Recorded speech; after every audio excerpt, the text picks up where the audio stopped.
નસવાડી તાલુકાના ડુંગર વિસ્તારમાં ધારસીમેલ જૂથ ગ્રામ પંચાયતના ધારસીમેલ, કુંડા, હરખોડ અને તેતરકુડી સહિતના વિસ્તારોમાં ડીડીઓ સચિન કુમારે મુલાકાત લીધી। તળાવ ગામની વર્ગ શાળા સુધી પાકો રસ્તો ન હોવાથી શિક્ષિકા પગપાળા જતી હોવાની રજૂઆત બાદ ડીડીઓએ કાચા રસ્તાનું જાતે નિરીક્ષણ કર્યું હતું।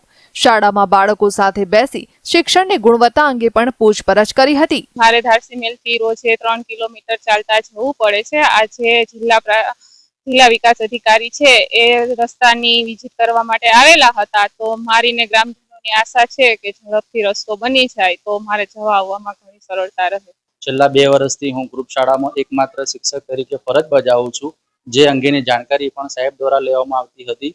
મને જે તકલીફ પડે છે એની પણ સાહેબ દ્વારા પૂછપરછ કરવામાં આવી હતી। ગ્રુપની અંદર કુલ 11 શાળાઓ આવેલી છે, 326 વિદ્યાર્થીઓ ભણે છે અને દરેક શાળાની અંદર હાલ એક જ શિક્ષક ફરજ બજાવે છે। કુંડા ગામે કાચા ઝૂંપડામાં ચાલતી આંગણવાડીની પણ ડીડીઓએ મુલાકાત લીધી હતી। બાળકોને અપાતા ભોજન અને વજન સહિતની માહિતી મેળવી હતી।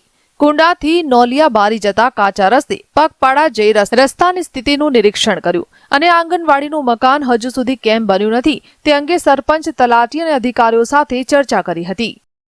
જોવા જઈએ તો ધારસીમેલ ગ્રામ પંચાયતમાં નેટની બહુ મોટી સમસ્યા છે અમારા વિસ્તારમાં, તો આને પણ વહેલી તકે નિરાકરણ આવે।